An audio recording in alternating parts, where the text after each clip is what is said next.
화면이 나오는지 확인해 보겠습니다.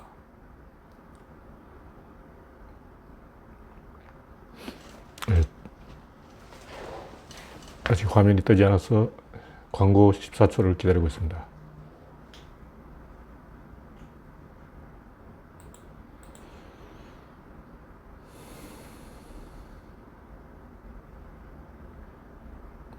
(1초) 땡. 네. 화면이 보이는군요.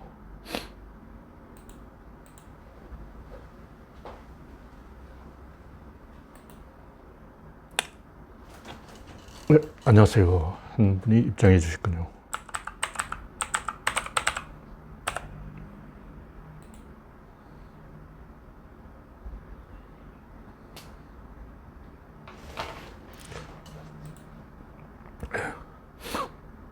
잠시 후 시작하겠습니다.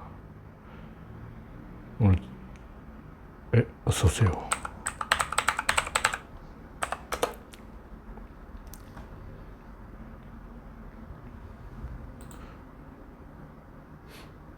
네, 6시 2분이 됐으니까 시간이 되었다고 생각하고 시작하겠습니다. 오늘은 6월 28일 일요일. 날씨가 더워서 선풍기를 좀 켜야 됩니다. 제가 지금 낮잠을 좀 자서 상태가 정상이 아니에요. 정신이 아직 덜 맑아져서 혼미한 상태인데, 극장에서 영화를 보고 왔더니 영화가 재밌었는데 사람들이 재미없다고 주장해서 왜 재미없는지 제가 이해를 못했어요. 사라진 시간.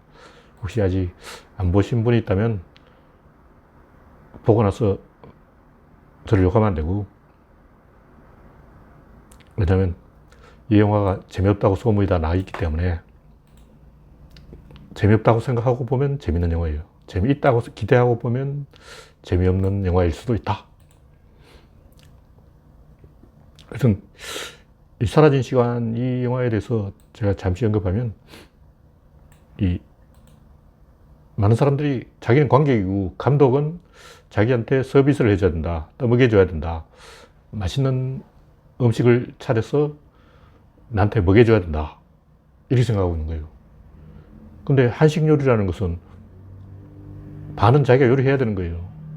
그럼 밥을 얼마나 뜰 것인가, 어떤 반찬을 선택할 것인가, 입속에서 조합을 할 것인가, 쌈을 싸서 조합을 해서 입에 넣을 것인가, 찌개를 먼저 먹을 것인가, 밥을 먹고 찌개를 먹을 것인가, 간을 짜게 할 것인가, 싱겁게 할 것인가, 이걸 한식은 자기가 정해야 된다고.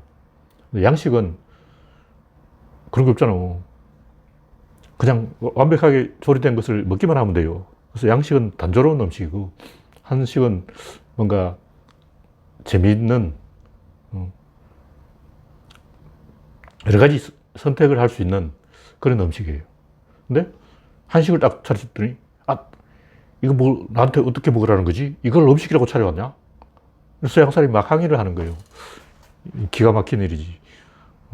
음식을 먹는 재미는 일단 쌈을 산다, 상추잎을 넣고 고기를 올리고 밥을 올리고 또 뭐 젓갈을 하나 올려서 이렇게 모아서 먹는 이 과정이 계속 선택의 연속인데, 그 선택을 하지 않겠다, 떠먹여달라, 그러고 나는 응애예요, 나 악이에요, 네가 음식을 다 만들어서 내 입에 넣어줘, 이런 얘기하면 황당한 거죠.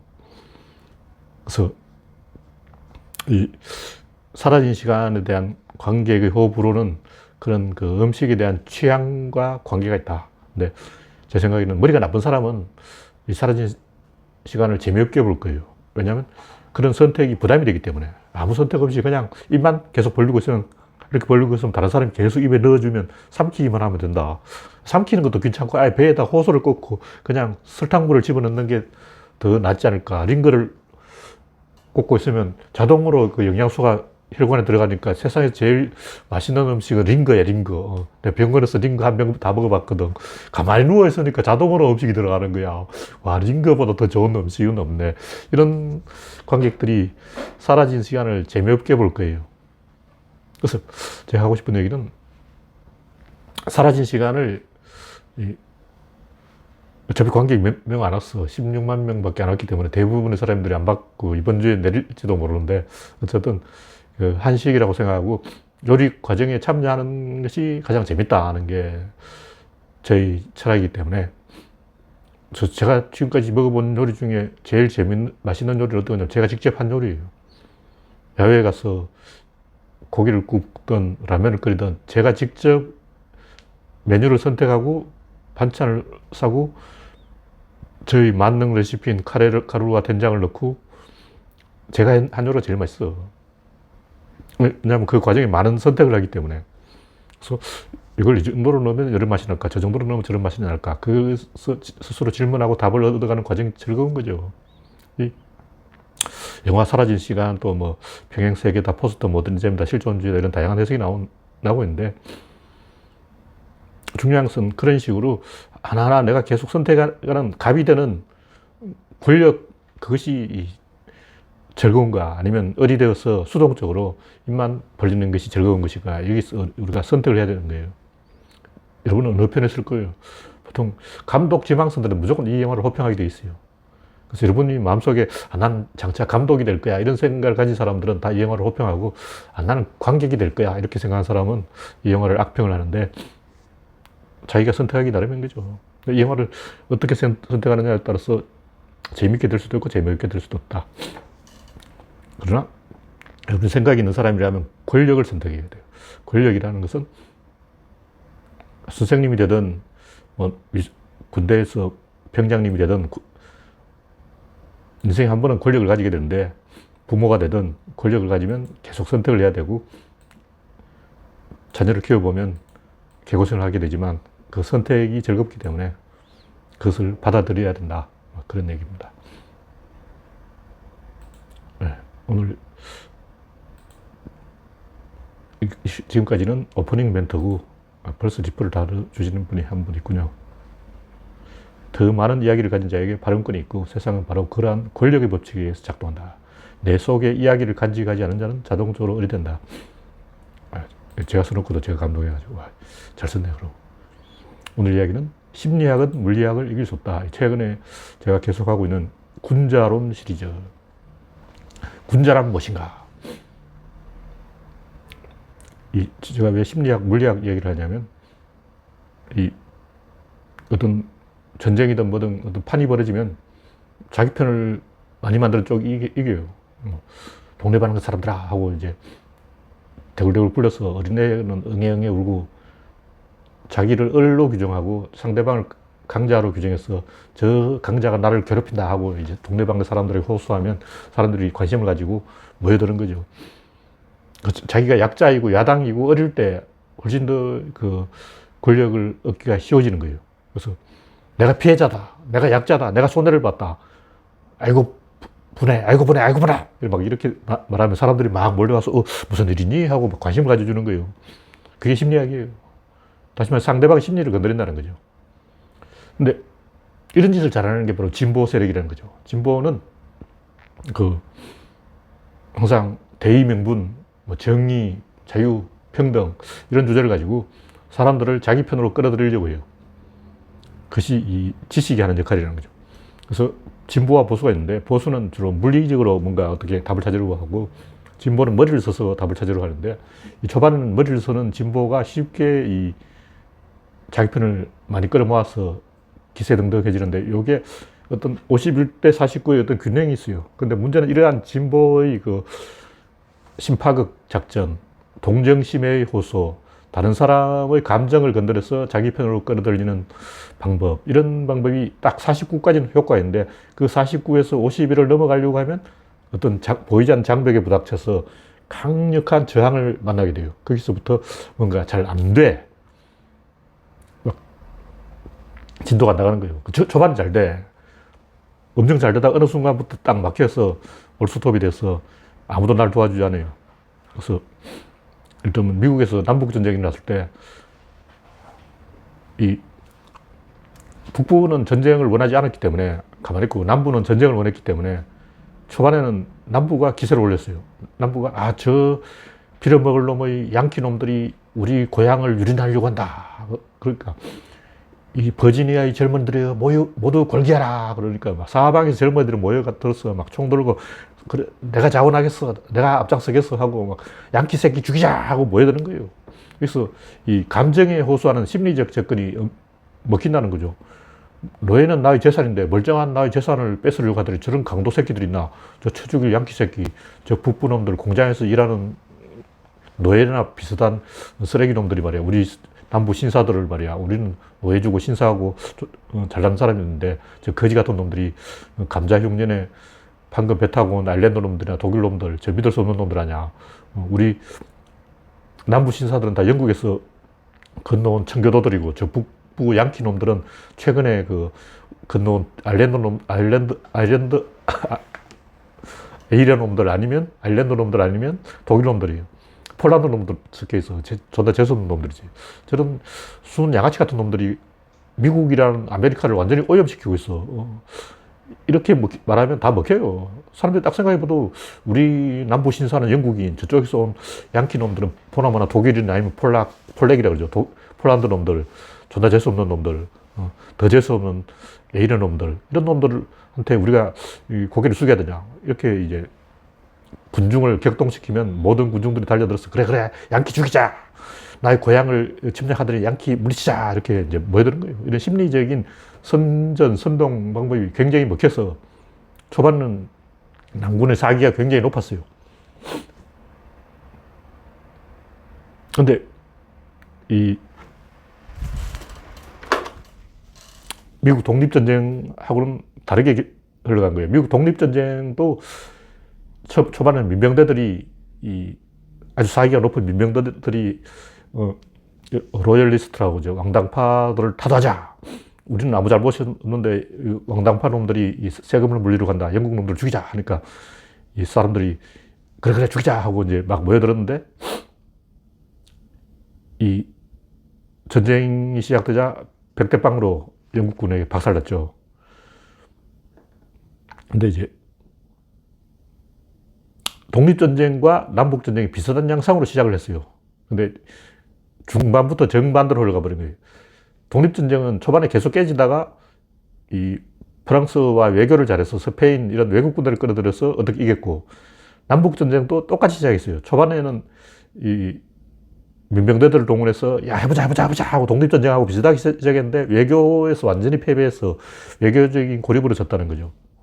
그래서 다시 말해서 미국 남북전쟁에서 그 남부들이 들고 일어난 이유는 외교를 믿고 한 거예요. 우리가 세계의 면화를 다 장악하고 있는데 우리가 면화 수출을 안 하면 영국 놈들이 겨울에 추우면 어쩌려고 우리한테 면화 팔아달라고 막 매달릴 것이니까 결국 우리가 외교력으로 이기지 않을까 이렇게 생각했는데, 이집트 사람들이 면화를 재배하면서 이 남부의 면화가 필요 없게 된 거죠.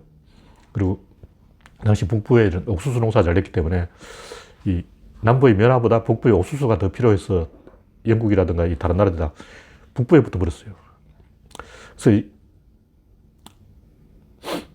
여기서 중요한 것은 초반에는 그런 심리적인 선전선동이 굉장히 먹힙니다. 근데 어느 정도 되면 전혀 먹히지 않는다는 거예요.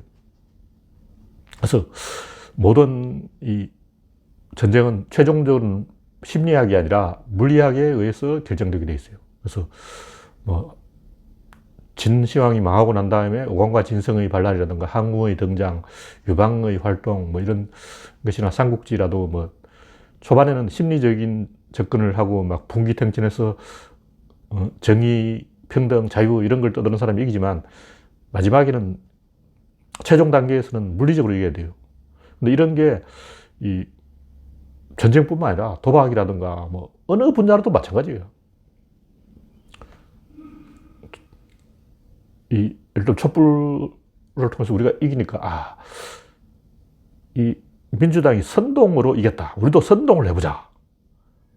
그러니까 촛불로 박근혜를 타도한 것은 이 선전선동이 먹혔기 때문에 심리전이 먹혔다는 거예요. 우리도 태극기로 심리전을 한번 해보자. 저쪽에서 촛불 들면 우리는 태극기를 들어보자. 이렇게 심리전으로 이기겠다는 생각이 초반에는 좀 먹히는데 후반에는 물리학으로 이겨야지 심리학이 안 먹혀요. 그래서 할배들이 야 저쪽에 촛불 하니까 우리도 태극기 하면 되겠네. 안 돼요. 될 리가 없지. 그래서 도박도 하수들은 아주 하수들은 그냥 남이, 야, 화투 치자, 고스포 치자니까 치는 거예요. 그 조금 이제 하수 중에 하상수들은 수학을 잘해. 계산을 잘해서 도박을 이기는 거예요. 그다음 중수들은 사기를 잘 쳐. 속임수로 이기는 거예요. 첫 게임 일단 져줘. 초장 끝발이 개 끝발이라고 하니까 첫 게임을 져주고 자기가 실력이 없는 척 해서 상대방의 판돈을 끌어낸 다음에 모든 판돈이 다 도박판 위로 올라왔을 때 그때 이제 본격적으로 실력을 발휘해서 속여서 이기는 거예요. 고수들은 어떻게 하냐면 그 속임수를 쓰도록 속여서 상대방이 속임수를 쓸 때 그걸 잡아내서 동작 그만 하고 이제 오한마 가져와 손목을 찍어보자 이렇게 해서 아귀가 서는 방법으로 이기는 거죠. 근데 초고수들은 고수 중에 고수들은 그것도 아니에요. 속임수도 안 써. 이제 더 이상 속임수가 먹히잖아. 참꾼이나 뭐 백지꾼이라 그러는데 그 백지꾼들은 속임수를 안 쓰기 때문에 체력 싸움을 하는 거예요. 그래서 2박 3일 동안 도박을 하는데 2박 3일 동안 잠을 자면 안 돼. 꼴박 졸면 지는 거죠. 절대 안 졸고 있어야 돼. 그럼 어떻게 되냐. 히로뽕을 먹어야 된다고. 그래서 도박 고수들은 전부 히로뽕을 먹어요. 그러다가 히로뽕에 중독돼서 이 폐인이 되는 거죠. 그래서 도박 타짜들이 계속 타짜 노릇을 하다 보면 결국 폐인이 될 수밖에 없는 게 히로뽕을 먹지 않고는 무조건 지는 거예요. 그래서 노타짜라고 타짜 영화의 허영만 감독한테 허영만 화백이 아이디어를 제공한 장병윤 씨도 히로뽕 때문에 결국 도박을 끊었어요. 도박을 계속 이기는 방법은 최종적으로는 체력 싸움이 되고 체력 싸움에서 이기려면 히로뽕을 먹어야 되고 히로뽕을 안 먹고 이길 방법이 없으니까 포기한 거죠. 이런 식으로 최종적으로는 뭐든지 이 물리적인 대결로 간다. 이걸 아는 사람이 있다는 거죠. 그게 이제 미국의 남북전쟁에서 활약한 셔먼 장군인데 이 셔먼은 뭐 미국 전차 이름이기도 하고 셔먼 전차가 있죠. 또 제너럴 셔먼호 사건으로 유명한 사람인데 이 양반은 미국의 대통령이 될 수도 있었는데 안 된 사람이에요. 그 사람 상당히 엘리트고 전술적인 능력은 별로 없는 사람인데 전쟁의 본질을 정확하게 알고 있어요. 그래서 남북전쟁을 어떻게 끝내야 될 것인가, 초토화 작전으로 끝내야 된다. 이걸 알고 있었고 그걸 실천해서 민간인 학살을 한 사람이에요. 그래서 끔찍한 사람인데 중요한 것은 결국 전쟁이 그렇게 갈 수밖에 없다는 거예요. 전쟁은 처음엔 심리적으로 시작하기 때문에 이쪽에서 사기가 높은 쪽이 이긴다고 생각하는 거예요. 그래서 남부는 야 해보자 하고 막 걸기 그러고 태극기 들고 막 태극기 할배들 오면 이긴다고 생각하는데 그거 딱 49까지 올라갑니다. 51에 막혀요. 어떤 전쟁의 판도를 이렇게 뒤집어 엎을 뻔까지는 하는데 이렇게 엎지는 못하는 거예요. 그래서 실제로 남부와 북부가 전쟁을 할 때 어느 쪽이든 먼저 공격하는 쪽이 졌어요. 처음에는 북부가 먼저 공격을 했으니까 남부가 수비를 하면서 자기들이 유리한 지형을 차지하고 신속한 기동으로 재빨리 고지를 장악한 다음에 상대방이 우리 편을 먼저 공격하지 않을 수 없게 함정을 파놔요. 덫을 놓는다. 그러면 공격을 하면 최신 소총으로 라이펄이라고 그러죠. 강선이 있는 라이펄총은 사정거리가 10배예요. 옛날 전통적인 머스킷 소총은 사정거리가 보통 한 100m, 보통 70m 정도 잡는데 많이 가면 100m예요. 나폴레옹 시대. 나폴레옹 시대는 100m 안에서 쏘는 거예요. 그래서 그 패트리어트라든 영화에 보면 알지만 그 빨간 옷을 입고 영국군이 쫙 늘어서서 저벅저벅 걸어오는 거예요. 그럼 이제 영국군과 다른 쪽 군대가 긴 신 레드라인이라고 하는데 얇은 선을 이루고 딱 이렇게 대치를 합니다. 그때 이제 보통 보면 그 영국군이 아니라 그 반대쪽이 먼저 총을 쏴요. 사정거리가 100m라면 보통 한 100m에서 쏜다고. 그러면 그쪽은 져. 100m 쏴봤자 잘 맞지도 않고 영국군은 사격 훈련을 많이 해놨기 때문에 그때 화약이 비싸서 사격 훈련을 많이 못해요. 그래서 사격 훈련을 많이 한 영국군은 100m 안에서 안 쏘고 70m 안까지 오는 거예요. 계속 걸어와. 초반에 한 방 맞아줘. 그리고 한 방 쏘고 다시 쏘는데 1분 이상 걸리기 때문에 그때 이제 총알이 총 구멍과 정확하게 맞아야 되기 때문에 가죽을 붙여놨어요. 총알 껍데기에다 가죽을 붙여놨기 때문에 이게 타가지고 눌어붙어 있어서 총구멍을 잘 쑤셔야 돼. 총구멍을 팍팍팍 쑤시고 있는 거야. 1분 동안 이거 쑤시고 있을 때 계속 걸어와서 가까이 와서 일제사격을 하는데 그러면 이제 상대편에서 그런 영국의 전술을 쓰면 되지 않겠나. 그걸 못해요. 적군이 50m 근처까지 막 걸어오고 있는데 50m까지 기다렸다가 영국군이 먼저 쏘고 난 다음에 자기들이 쏘겠다 하는 강심장을 가진 사람이 별로 없어요. 그건 고도의 훈련된 군대만 할 수 있어요. 왜냐하면 50m 가까이 오면 그때부터는 달리기로 뛰어가서 총검으로 찌르기 때문에 70m냐, 50m냐, 100m냐, 요 사이에서 전쟁이 결정되는 거예요. 그래서 이 100m에서 한 방 쏘고, 70m에서 영국군이 쏘고, 다시 50m에서 내가 쏘려고 하면 이미 옆에 있는 놈이 도망치고 있어. 그래서 나도 도망치자고 다 도망쳐서 전군 붕괴해서 개판돼서 그때 기병들이 쫓아와서 이제 칼로 죽여요. 그래서 항상 영국군이 이기게 돼 있어, 구조적으로. 그러니까 뭐냐면 강심장이라 해야 되고, 적군이 50m 앞에 올 때까지 쏘지 않고 딱 기다렸다가 한 방에 끝장을 낼 수 있을 정도로 잘 훈련되어 있어야 된다는 거죠. 근데 이제 그거는 나폴레옹 전쟁 때의 이야기고, 남북 전쟁들은 이미 사정거리가 1000m까지 길어져서 원거리 저격이 가능했어요. 그래서 저격수가 등장했어. 그래서 이미 미국 독립전쟁 때 이미 저격수가 등장했어요. 그래서 미국 독립전쟁에서도 영국군한테 계속 지니까 이 식민지 대륙군은 안 되겠다 해서 정면으로 붙어서는 성산이 없다. 게릴라전을 하자. 어떻게 하냐면, 이제 시력 좋은 사람이 특히 그 숲속에 살다 보니까 미국 사람들이 시력이 좋아요. 영국인들은 도시에 살다 보니까 시력이 안 좋지. 탄광 같은데 먼지 막 매연 나오고 도시에서 살다 보면 시력이 안 좋아요. 근데 들판에서 사는 미국인들은 시력이 좋지. 그래서 멀리서 2km 밖에서 저격을 해서 장교들만 다 죽여요. 그래서 미국이 독립한 거죠.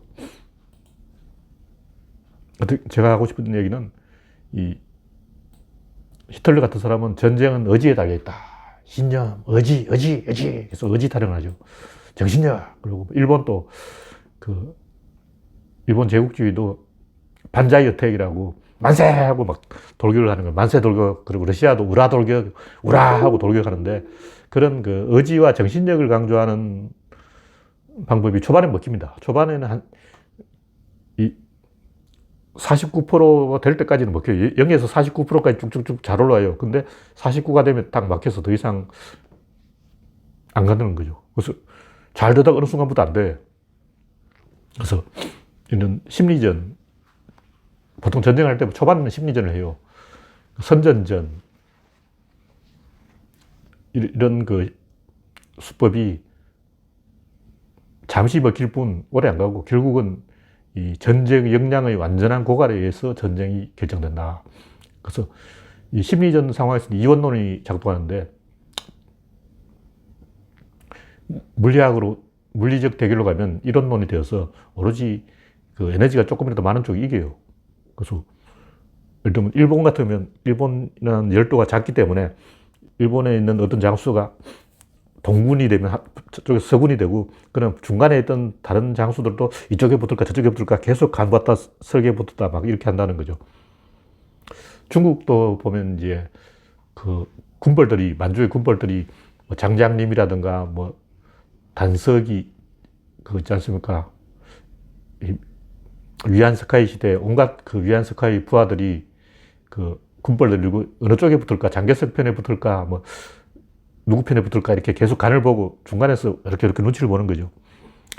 근데 그때는 이제 선전전을 잘하는 쪽이 이겨요. 우리 장개석에 붙어라! 그러고 뭐 장개석을 타도하자! 그 반장이라 그러는데, 친장개석파와 반장개석파가 이제 대결을 하는 거예요. 일본이라면 뭐 풍신수길파와 반풍신수길파, 오다 노부나가파와 반 오다 노부나가파 이렇게 이제 대결을 하는 거죠. 근데 심리전을 잘하는 쪽이 이긴다는 거, 자기 편이 많이 생겨요. 근데 항상 보면 어떤 균형에 도달한다는 거죠. 그래서 이쪽에 하나가 붙으면 또 저쪽에 하나가 붙어요. 꼭 그래서 어떤 50대 50까지 가는데, 그렇게 다 붙었어.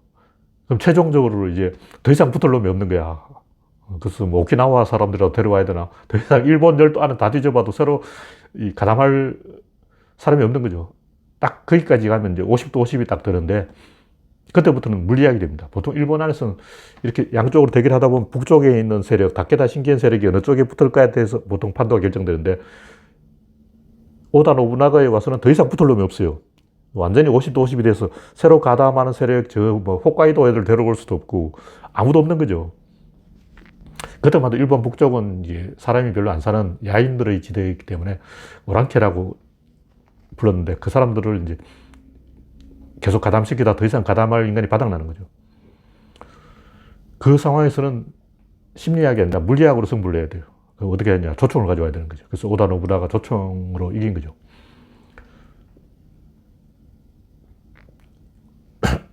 그래서 이런 패턴, 역사가 초반은 심리전으로 가다가 막판에는 물리학에 의해서 오로지 힘의 대결에 의해서 승부가 결정된다.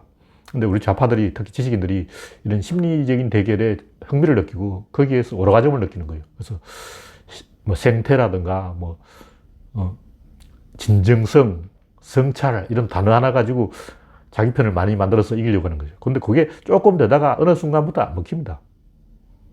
좌파들이 좋아하는 그런 뭐 친환경, 유기농, 뭐 생태 이런 단어들 초반엔 잘 먹혀요. 근데 어느 정도 되면 그때부터 갑자기 전 국민들이 팔짱 끼고 이렇게 딱 등을 돌립니다. 초반에는 이렇게 솔깃해서 그래 성찰 성찰 그래 진정성 진정성 그래 생태 생태 막 이러다가 어느 순간부터 자식들이 놀고 있네. 언제까지 너 그럴 거냐?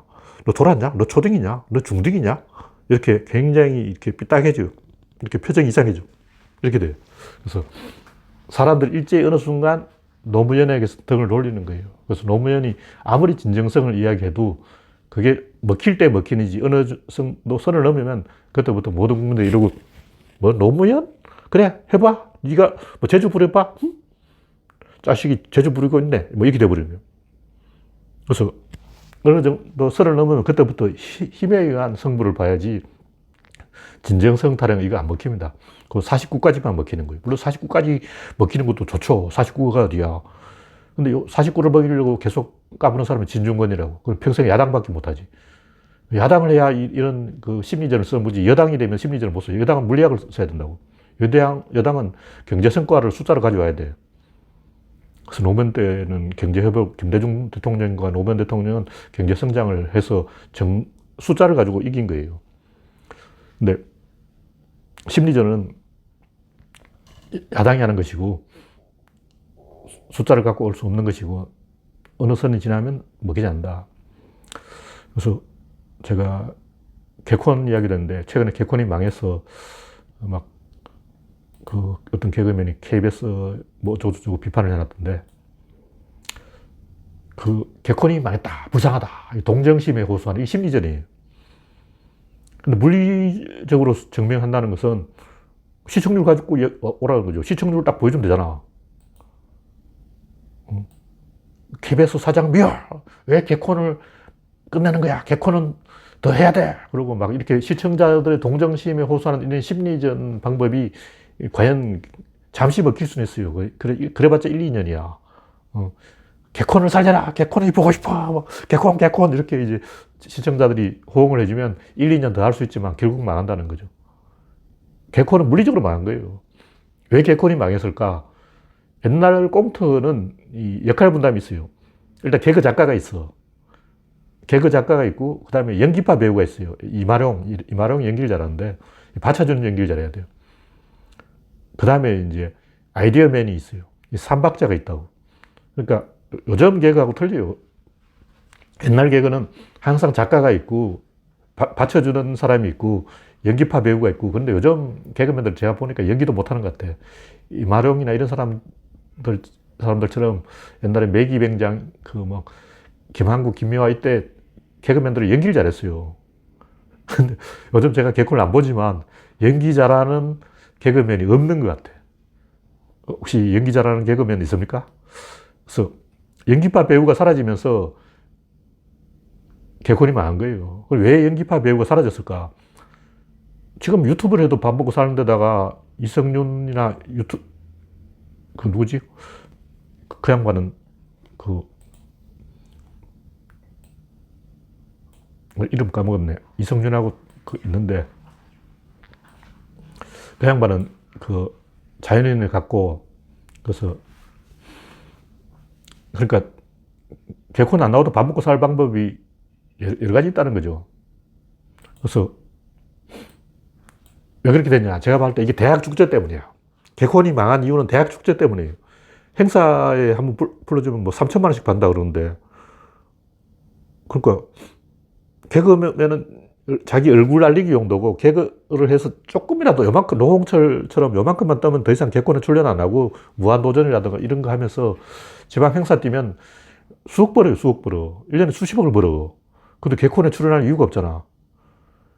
그래서 이 시장이 다양화되면서 이 연기파와 개그 작가와 아이디어파 조합이 깨진 거예요. 그래서 이 특히 옛날에는 그 박성대, 멀대 그 양반 웃기지도 못하는데 계속 개그 프로에 나오더라고. 저 양반 왜 나오지? 한 번도 웃기는 박성대가 웃기는 꼴을 못 봤어. 알고 보니까 박성대가 아이디어를 다 낸 거야. 친북 뉴스, 친북 뉴스는 말도 안 하고 대사도 없는데 왜 나오냐고. 내 생각엔 친북 뉴스가 이 아이디어를 많이 내기 때문에 최양락이 끼워준 게 아닐까. 왜냐면 얼굴을 TV에 노출시켜야 지방 행사를 뛸 수 있거든. 친북 뉴스가 어떻게 대사는 없었지만 얼굴은 나왔으니까 지방의 행사의 사회를 보면 돈을 벌 수 있다는 거죠. 그래서 개콘이 망한 이유는 개콘에서 돈을 안 벌고 지방 행사에서 사회를 봐서 돈을 버는, 대학 축제에서 돈을 버는 문화 때문에 개콘은 그냥 얼굴 알리기 용도가 된 거죠. 그래서 개콘에 나와야 될 이유가 없다.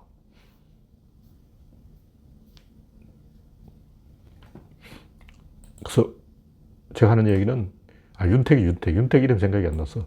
이성윤과 윤택도 자연인으로 도망가 버렸고 개콘에 나올 이유가 없다는 거죠. 그래서 이 개그 프로가 아니라도 밥 먹고 살 방법이 많이 있다. 이 물리적으로 망한 거예요. 구조 자체가 붕괴된 거예요. 그래서 이게 돈 문제라고. 결국 사람들이 어쩌고저쩌고 개소리하고 있지만 제가 볼 때 돈 때문에 망한 거기 때문에 돈이 없어서 안 되는, 개콘은 유지가 안 되는 거예요. 행사에 뛰는 게 훨씬 더 돈을 많이 번다. 어저께 이제 6.25일 날인데 이 급식으로 주먹밥하고 감자가 나온 거예요. 근데 학생들이 굉장히 분통을 터뜨리고 어떻게 이럴 수가 있나. 애들한테 감자를 먹일 수 있나. 뭐 하는 짓이냐. 이렇게 꼰대질을 참으로 가관이구나. 이렇게 이제 불평을 터뜨렸는데 좀 나이 든 분이 생각해보면 아니 6.25 날인데 그래 감자 하나 먹어볼 수도 있지. 주먹밥 한번 먹어볼 수도 있지. 미숫가루. 먹어볼 수도 있지. 그걸 가지고 무슨 불만이 많냐. 그것도 별미인데 우리 때는 그것도 맛있었는데 없어서 못 먹었는데 이렇게 생각할 수도 있지만 제가 어릴 때를 돌이켜보면 제가 65년생인데 어른들이 6.25 이야기를 하면 납득이 안 됐어요. 6.25는 무슨 구석기 시대 이야기하는 거냐? 근데 지금 생각해보니까 6.25는 불과 내 태어나기 10년 전이에요. 내가 10살 때라면 초등학교 한 3, 4학년이라면 6.25는 20년 전이죠. 근데 제 생각엔 20년 전이 막 200년 전처럼 느껴지는 거야. 근데 지금은 6.25가 70년 전이니까 지금 젊은이들한테 6.25 이야기하면 100년 전 이야기하는 것 같아. 조선시대 이야기하는 것 같아. 전혀 느낌이 안 오는 거예요. 무슨 얼어 죽을 6.25냐고. 무슨 을사보호조약 이야기하고 막 을미병 이야기하고 막 이런 거냐. 완전히 납득이 안 되는 거예요. 뭐 동학운동 이야기하는 것처럼 전혀 실감이 안 난다는 거죠. 그래서 물리적으로 기억이 삭제됐어. 그래서 이 중학생이나 고등학생들에게 6.25 특식이라고 주먹밥을 주면 애들이 화를 내는 이유는 애들이 못돼 먹어서 그런 게 아니고 물리적으로 청소년들은 6.25가 기억이 없어요. 경험해 본 적이 없어. 그러니까 이건 물리학으로 이야기를 해야 되지 심리학으로 막 6.25 때 불쌍하잖아 그러고 막 피난민들 그때 막 우리 미숫가루 먹고 이런 식으로 막 감정을 가지고 심파극으로 눈물 짜고 울고불고 해서 이 학생들을 설득하려고 하는 노력은 전혀 먹히지 않는다. 그래서 뭐 어느 분야든 사회의 어느 분야든 정치든 경제든 사회든 문화든 깊이 들어가면 이 선악이라든가 도덕이라든가 뭐 정의라든가 이런 게 아니라 물리학으로 결판을 내야 돼요. 뭐 페미니즘이라든가 이런 것도 마찬가지예요. 지금 단계는 아직 물리학까지 안 갔는데 조금 더 가면 결국 물리적인 승부가 나는 거예요. 예를 들면 이제 대표적인 게 인구가 감소해서 나라가 망할 정도가 되면 이거 도덕이 윤리고 나발이고 필요 없는 거죠. 그때 인구 감소로 대한민국이 붕괴될 정도로 가면 뭐 물리적인 수법, 예를 들면 이 아기를 안 낳으면 경제적으로 뭐 세금을 떼다거나 이렇게 할 수밖에 없어요. 그래서 아기를 낳으면 돈을 현찰을 줘야 돼. 저 어느 나라에서는 아기를 한 명 낳으면 1,000만 원, 2명 낳으면 2천만 원, 3명 낳으면 4천만 원 준다 그러는데 그렇게 해야 돼요. 그렇게 안 하면 물리적으로 가지 않으면 답이 없는 거야. 그래서 50년대의 애국 타령, 90년대의 성찰 타령, 2000년대의 진정성 타령, 최근의 생태 타령, 이런 것은 제가 봤을 때 히틀러가 말하는 의지의 힘을 숭배하는 거예요. 히틀러하고 뭐가 다르냐고. 뭐 좌파들이 말하는 생태주의라든가 뭐 진정성, 뭐 성찰, 이게 뭐 이승만의 애국, 히틀러의 의지, 이거하고 뭐가 다르냐고. 똑같아. 어느 말 레토릭 가지고, 말장난을 가지고 사람을 격동시켜서, 화나게 해서, 흥분시켜서, 이 동네방네 사람들하고 막 호소하는, 감정에 호소하는 방법은 초반에 잠시 먹히는 것이고, 최종적으로는 돈으로 승부를 하든지, 주먹으로 승부를 하든지, 물리학으로 승부를 해야 돼요. 2차 대전 때 일본군도 그래요. 일본군이 왜 독일도 항복했는데 끝까지 저항했을까요? 유황도에서 거의 교전비가 1대1까지 올라갔는데, 미군을 최대한 많이 죽이면 미국이 휴전을 하자고 나오지 않을까. 최대한 유리한 조건에서 휴전을 하자. 이런 생각으로 끝까지 저항을 한 거죠. 그러니까 일본은 반자여택이라고 정신력으로 전쟁을 이길 수 있다고 생각했어요. 근데 초반엔 조금 먹혔어. 네덜란드군이나 영국군이 전혀 준비가 되어 있지 않은 상태에서 정신력으로 이겼죠. 그러나 그건 초반의 이야기고, 전쟁이 어느 정도 커지면, 물리적 한계까지 가면 결국 이 물리적으로 압도적인 힘의 논리에 의해서 지배되기 때문에 초반에 그러한 감정에 호소하는 방법이 먹히지 않는다. 그래서 뭐 수나라와 고구려의 싸움도 보면 계속 그 물리적 대결로 간 거죠. 수나라와 고구려의 거리, 이동 기술, 병사 한 사람이 짊어지고 운반할 수 있는 군량미, 고구려의 청야 전술, 이거 전부 물리적 대결로 간 거예요. 근데 최종적으로 당나라 고종이 고구려를 깨뜨린 것은 중간에 거점을 많이 만들어서 중간중간에 식량을 쌓아놔서 그 거리를 단축시킨 거예요. 그러니까 당나라 장안성에서 고구려 평양까지는 수천 리가 되는데, 너무 거리가 머니까 당나라 고종은 중간중간에 군사기지를 여러 개 만든 거예요. 그래서 조금씩 고구려로 가까이 온 거예요. 그래서 고구려와 장안성은 이렇게 먼 거리가 계속 이렇게 단축된 거예요. 그래서 나중에 이렇게 가까워져 버렸어. 그래서 결국 물리적으로 거리가 가까워지니까 고구려가 망한 거예요. 정신력이 때문에, 보통 우리는 정신력을 가지고 이야기하기 때문에, 연개소문이 그 정치를 잘못해서 사람들이 정신적으로 뭐 붕괴되어서 고구려가 망했다, 이렇게 생각하는데, 그건 결과론이고, 당나라가 계속 지니까 당나라와 평양 사이에 중간 거점을 계속 만들어 놓은 거였어. 계속 야금야금 먹어온 거예요. 그래서 심리학이 아니라 물리학으로 공격하는 데는 고구려도 방법이 없는 거죠. 이때 대응할 방법이 없어. 고구려가 할 수 있는 방법은 그 타타르족, 다른 그 티베트 세력과 연합해서 양쪽에서 협공하는 건데, 당나라가 계속 외교 전술로 그거 갈라놓은 거죠.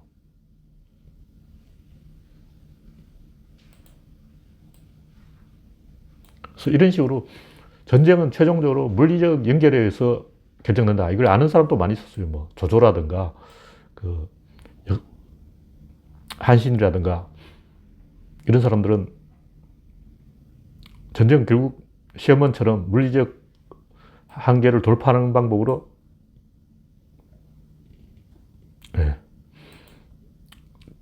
끝낼 수 있다. 이걸 알고 있었다는 거죠.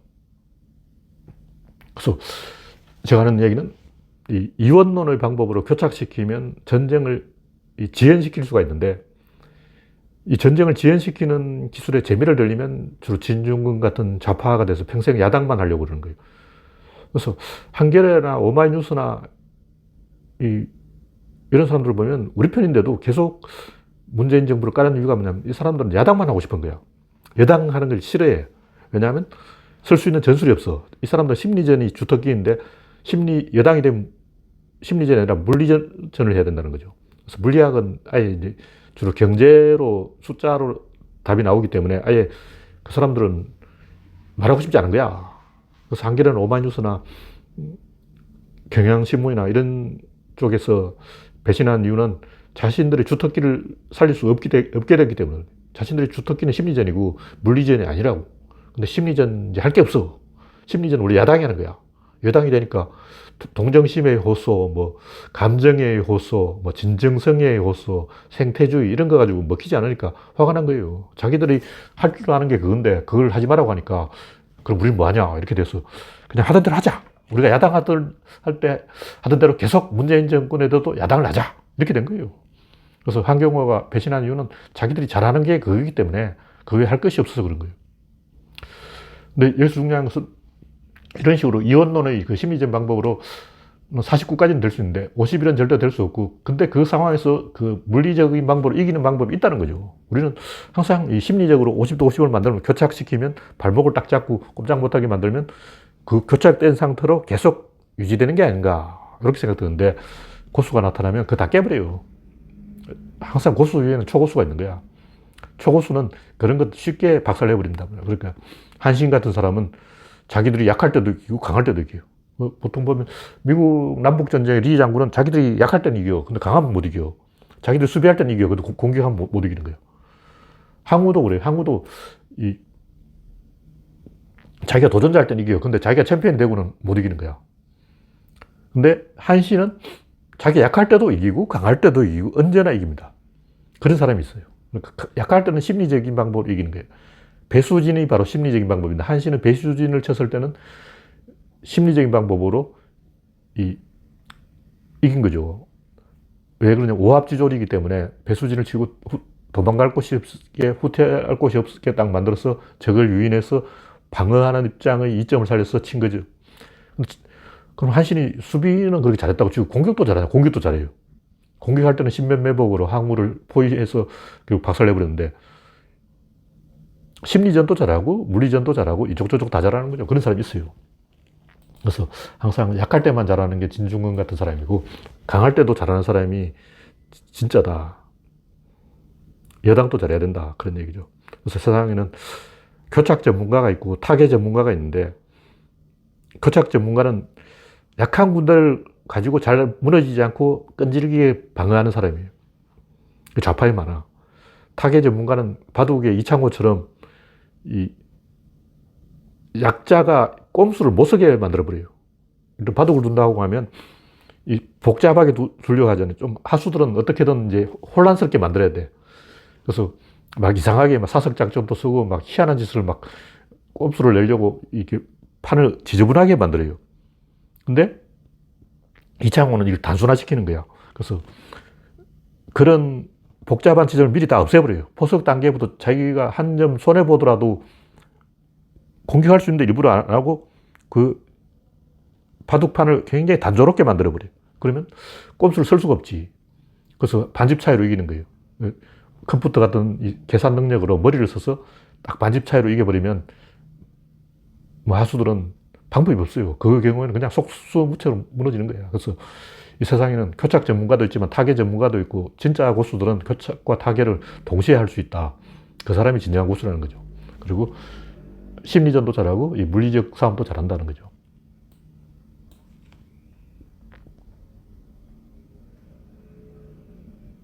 그래서 히딩크 때도 우리는 심리전으로 이기자 하고 정신력 그러는데, 히딩크는 체력으로 이겼어. 체력.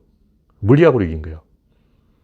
그래서 바둑을 둔 다음에 초반에는 바둑판 중에서 귀퉁이의 싸움이 벌어집니다. 귀에서 싸울 때는 안쪽으로 들어갈 것인가 바깥쪽으로 들어갈 것인가, 오른쪽으로 칠 것인가 왼쪽으로 칠 것인가, 머리 싸움을 하기 때문에 심리적인 대결이 일어나지만, 바둑을 계속 두다 보면 결국 가운데로 나오게 돼 있어요. 계속 구석에서 살 수는 없다는 거죠. 내 구석을 다 장악해버리면 가운데로 모여야 되는데, 이때는 대세력적 작전으로 가야 되는 거죠. 이때는 물리적으로 이겨야 돼.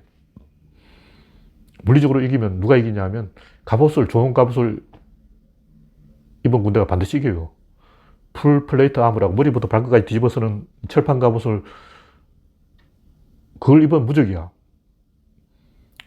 그때 제노바의 기술자들이 1년에 5만 벌의 이 갑옷을 생산했기 때문에 스페인이 돈이 많으니까 그냥 더 많은 무장을 해서 무적 함대를 만들고, 왜냐하면 잉카를 털어가서 아메리카에서 황금을 많이 가져왔잖아. 콜럼부스가 아메리카를 쳐들어가서 황금을 많이 가져왔기 때문에 돈이 많아. 돈이 많으니까 갑옷이 많아. 갑옷이 많으니까 무적 함대야. 배를 많이 지어. 그럼 다 이기잖아. 간단해. 그리고 스페인이 한동안 이제 패권을 차지한 이유는 돈이 많으니까 그런 거예요. 돈이 왜 많냐? 아메리카에 가서 황금을 털어왔기 때문에 돈이 많지. 간단한 거죠. 그래서 그렇게 하면 전쟁이 단순화되기 때문에 이 방법이 없어. 물론 이제 이걸 깨는 대포가 나왔지만 대포가 나오기 전에는 스페인군이 무적이었어요. 그래서 무슨 얘기냐면 우리가 영감을 받아야 되는데 항상 그 이원론의 어떤 교차, 그러니까 장군이 있으면 멍군이 있고 50대 50으로 딱 이렇게 대결 구도로 가는 이런 쪽으로만 머리가 돌아가는 사람이 있어요. 항상 그런 것만 연구하는 사람이 있어. 교착을 잘 지켜.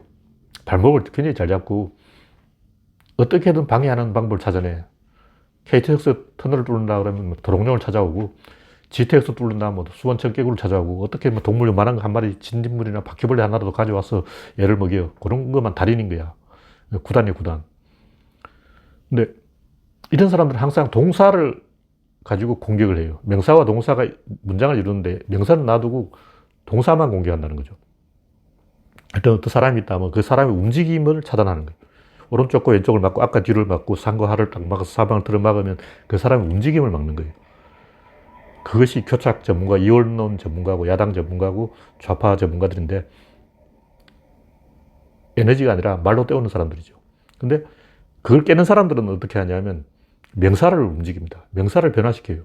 그러니까 이번 총선에서 민주당이 이긴 것도 유권자가 바뀐 거예요. 유권자가 왼쪽에서 오른쪽으로 이렇게 성향이 이렇게 바뀐 게 아니야. 그게 거짓말이에요. 언론에서는 유권자 성향이 우파에서 좌파로 이렇게 싹 넘어갔다는 거예요. 우파에서 좌파로 싹 넘어갔대. 이게 다 거짓말이고. 학력이 올라간 거예요. 평균 학력이 올라갔어. 옛날에는 대한민국 유권자의 평균 학력이 중학교 2학년이었어요. 그게 제가 90년대 들은 얘기야. 지금은 대한민국 유권자의 평균 학력이 대졸이야. 그래서 유권자의 질 자체가 변했기 때문에 할배들이 돌아가시고 지금 40대, 50대들이 거의 그 전두환이 졸정제 세대인데 그때 전두환이 대학 문호를 넓혀서 대학 정원을 엄청 폭발적으로 늘려버렸기 때문에 대학생이 갑자기 따따블이 되어버렸어요. 개나 소나 다 대학을 나왔기 때문에 학력이 올라가서 유권자 자체가 바뀐 거예요.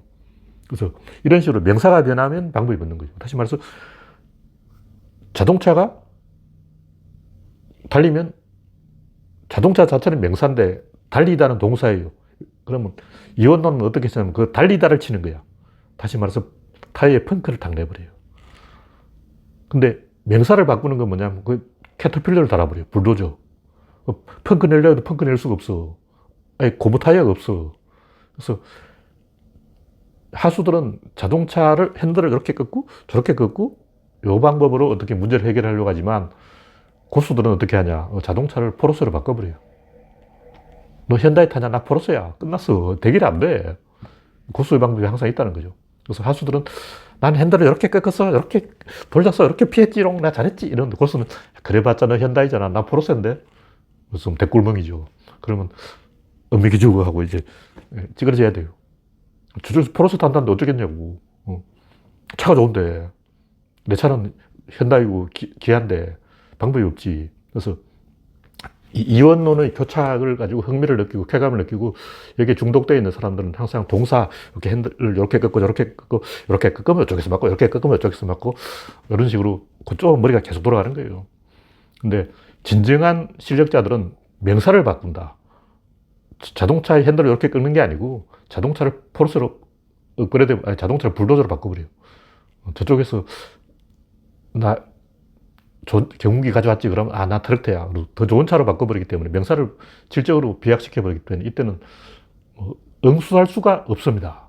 이쪽을 꺾으면 이쪽에서 맞고 이쪽으로 돌리면 이쪽으로 막으면 되는데 질 자체가 상승해버리면 그냥 팔짱 끼고 구경하는 수밖에 없지 방법이 없습니다. 그래서 최근에 이제 대한민국의 국격이 많이 올라갔고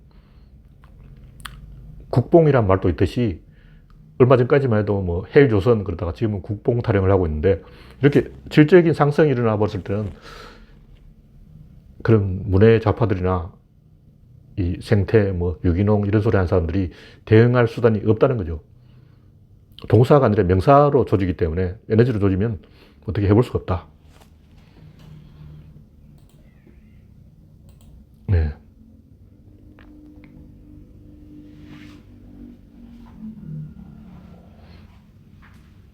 오늘 이제 이야기를 많이 했는데 두 가지 주제를 가지고 이야기했어요. 심리학은 물리학을 있었다. 고수는 물리학으로 인다. 뭐 똑같은 얘기인데 제가 이 군자론을 쓰면서 군자의 자세는 소인배가 아니라 대장부의 자세는 항상 그 물리학으로 상대를 이기려고 해야지 심리전으로 막 동정심에 호소하고 눈물 콧물 흘리고 심파극 찍고 막 나 불쌍해, 나 약자야, 나 피해봤어, 나 손해봤어 막 이런 식으로 어리광 부리고 자기가 약자인 척해서 그렇게 관심을 가져주게 호소하는 건데 이 어린애가 중학교 2학년이 쓰는 방법이에요. 그래서 조금 책임 있는 위치에 올라가면 더 이상 그 수법이 통하지 않기 때문에 그때는 외계인을 상대하듯이 해야 됩니다. 외계인이 지구에 쳐들어왔는데 막 동정심의 호소, 외계인 너희가 정이냐? 그러고 막 외계인이여 자유를 달라. 그러고 외계인이여 우리는 평등하자. 이렇게 외계인 앞에서 자유, 평등, 정의, 막 생태, 우리는 진정성이야. 외계인 너희들은 진정성이 없지. 이렇게 해봤자 외계인이 들은 척도 안 해요. 왜냐하면 외계인은 귀가 없어. 외계인은 아예 귀가 없기 때문에 외계인은 더더미로 다 해결하기 때문에 한국인들이 아무리 그 막 눈물, 콧물 이렇게 외계인으로 설득해봤자 외계인은 코수염도 치지 않습니다. 아예 관심도 안 가져요. 왜냐하면 귀가 없어. 그래서 우리의 적은 외계인이다 이렇게 생각하고 외계인을 물리치는 방법으로 이겨야 됩니다. 근데 문제는 이제 프랑스 놈들하고 중국 놈들이 항상 그 어떤 정신승리 이런 걸 좋아해요. 왜냐? 아까 얘기했듯이 일본이나 영국은 이 섬이기 때문에 금방 물리적 한계까지 가버려요. 그러니까 한 사람은 이쪽 편에 붙고 한 사람이 저쪽 편에 다 이렇게 다 붙었어. 그럼 이미 순식간에 다 붙어버린 거야. 더 이상 붙을 나머지가 없지. 근데 프랑스는 항상 그 나머지가 있어요. 프랑스 귀족이 엄청 많아. 그래서 이번에 무슨 백작이 저쪽에 붙었다더라. 그럼 우리 무슨 남작은 저쪽에 붙었다는데 우리 무슨 후작은 프랑스 편에 붙었다나 우리 무슨 또 작들이 엄청 많아서 그 작들이 뭐 이쪽에 붙고 저쪽에 붙고 이 노름 가지고 3년을 끌어. 그 전쟁을 하기 전에 누가 어느 편에 붙는다 이 붙기 놀이만 가지고 벌써 3년 끌기 때문에 그 사이 그러다가 100년 전쟁까지 가는 거예요. 왜 프랑스가 100년까지 갔겠냐고. 영국군이 쳐들어와서 프랑스를 한번 이기면 이제 그 전쟁 끝인 줄 알았는데 아무개 버르고뉴 공작이 저쪽 편에 붙었다더라 해서 다시 무역 다시 하자. 또 영국과 프랑스를 또 한 번 더 붙는 거예요. 근데 또 이번에 무슨 남자가 저쪽에 붙었대. 이건 인정할 수 없어. 배신들이다니. 이게 배신이야, 배신. 왜 저쪽에 붙냐고. 다시 붙어. 또 전쟁을 하는 거. 이걸 100년씩이나 반복한 거죠.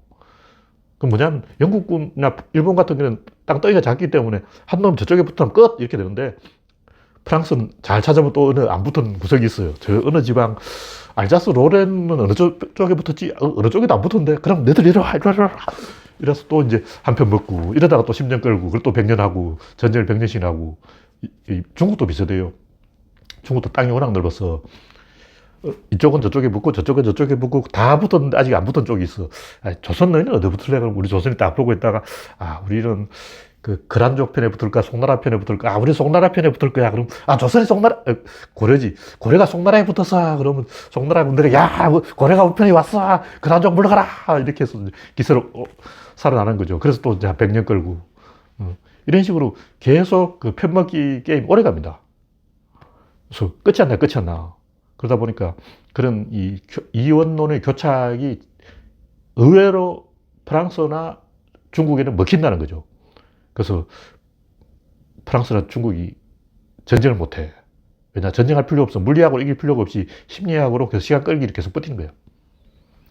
이번에는 티베트 애들 불러와. 그러고, 이번에는 몽골 애들 불러와. 이번에는 우리, 예진족 불러와. 이번엔 조선족 불러와. 계속 이런 식으로 이름 대기 놀이 하다가 시간 다 끌어버리고 벌써, 명나라 500년을 그런 식으로 시간 보냈잖아. 명나라는 군사력을 보강할 필요 없어. 그냥 이번에는 조선의 힘을 빌리자. 이번에는 몽골의 힘을 빌리자. 이번에는 타타르의 힘을 빌리자. 이번에는 외놈들의 힘을 빌리자. 계속 이렇게 뺑뺑이 돌리는 거죠.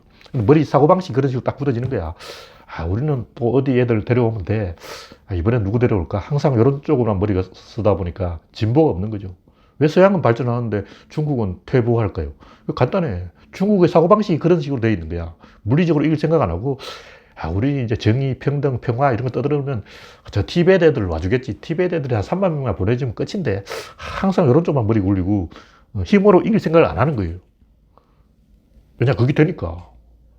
다른 유럽이라든가 일본이나 영국은 땅덩이가 작기 때문에 그 수법이 순식간에 바닥나서 더 이상 가담할 집단이 없는데 프랑스라든가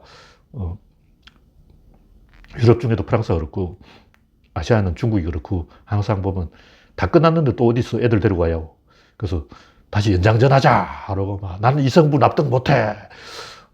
제시합하자. 그러고 그래서 또 시간 끌고 이런 식으로 계속 시간 끄는 거예요. 그래서 오늘날 이 좌파들이나 그 일부 좀 띠란 아저씨들 하는 행동을 보면 다 이런 시간 끌기야.